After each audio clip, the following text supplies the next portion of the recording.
Assalamualaikum warahmatullahi wabarakatuh. Halo semuanya, perkenalkan nama saya Dani Sama Putri dengan NIM E0F124008. Di sini saya berkesempatan untuk menjelaskan tentang salah satu bakteri, yang mana bakteri ini sangat penting di dunia kehidupan kesehatan hewan dan manusia. Selamat menyaksikan ya.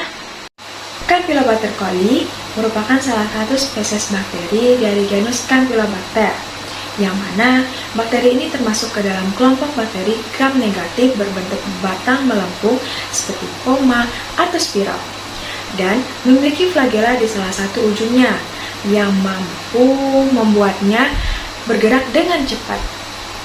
Secara umum, Campylobacter coli bersifat mikroaerofilik, artinya hanya dapat hidup pada kondisi dengan kadar oksigen yang rendah, yaitu sekitar 5%. Suhu ideal pertumbuhannya adalah 42 derajat Celcius, yaitu suhu yang mirip dengan tubuh unggas dan mamalia. Habitat dan sumber penularan Campylobacter coli banyak ditemukan di saluran pencernaan hewan, khususnya pada hewan Susquehannodomesticus atau babi, Gallus domesticus atau ayam, kemudian pada Bos taurus atau sapi, dan kadang-kadang juga pada hewan peliharaan loh. Dari hewan-hewan inilah bakteri dapat menyebar ke manusia.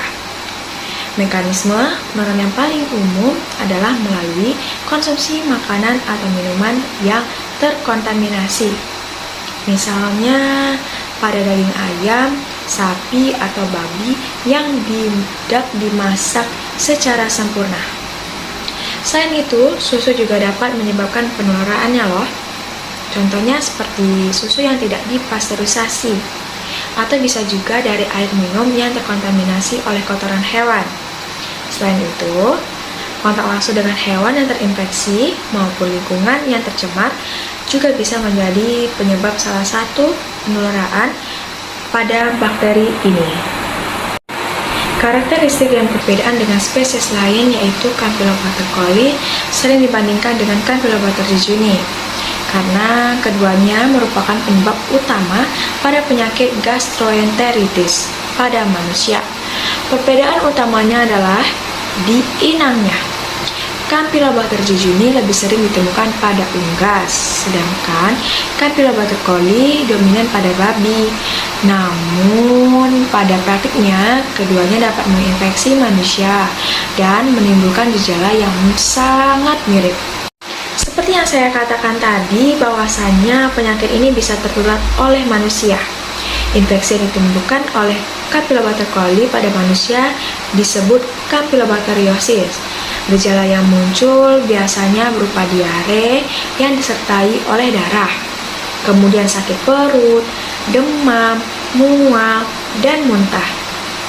Masa inkubasinya relatif sangat singkat, yaitu antara 1 hingga 7 hari setelah seseorang terpapar. Meskipun kebanyakan kasus penyakit ini dapat sembuh dengan sendirinya dalam beberapa hari saja.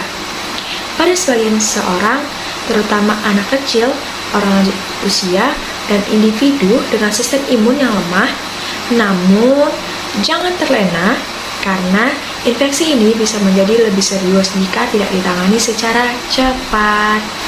Untuk mendiagnosis infeksi Campylobacter coli dilakukan dengan cara pengambilan sampel tinja pada pasien, kemudian diperiksa di laboratorium. Identifikasi dapat dilakukan dengan metode kultur bakteri pada media khusus dengan kondisi mikroaerofilik, atau menggunakan teknik molekuler seperti PCR yang mana lebih cepat dan lebih sensitif. Tapi tenang aja, ada kok cara pengobatannya, yaitu sebagian besar pada kasus Campylobacteriosis bersifat self-limiting, artinya bisa sembuh dengan sendirinya hanya dengan perawatan yang suportif seperti istirahat yang cukup dan minum banyak cairan agar tidak dehidrasi. Namun, pada kasus yang berat atau pasien dengan sistem imun yang lemah, penggunaan antibiotik mungkin saja sangat diperlukan. Antibiotik yang umum digunakan adalah makrolida seperti erythromycin atau azitromisin. Kemudian, resistensi antibiotik pada Campylobacter, terutama Campylobacter coli, semakin meningkat. Hal ini membuat pemilihan obat menjadi tantangan dalam dunia medis.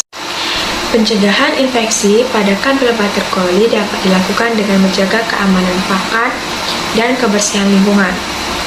Namun, ada beberapa langkah lagi yang penting, yaitu dengan cara memasak daging hingga matang sempurna. Kedua, tidak mengkonsumsi susu atau produk susu yang tidak dipasteurisasi. Ketiga, mencuci tangan dengan sabun setelah kontak dengan hewan, sebelum makan, atau setelah dari toilet. Keempat, memisahkan peralatan dapur untuk daging mentah dan makanan siap saji agar tidak terjadi kontaminasi silang. Kelima, yaitu menjaga kualitas air minum dengan memastikan sumber air bersih dan aman. Tak terasa sudah di ujung presentasi nih teman-teman. Ternyata Campylobacter coli merupakan bakteri yang sangat penting dan sangat dekat di kehidupan hewan maupun manusia. Untuk itu, teman-teman harus menjaga kebersihan lingkungan dan diri teman-teman sendiri. Mungkin kurang lebih dan maafnya saya sampaikan sebesar-besarnya pada presentasi kali ini. Saya akhiri. Wabillahi taufiq wal hidayah. Wassalamualaikum warahmatullahi wabarakatuh. Bye-bye.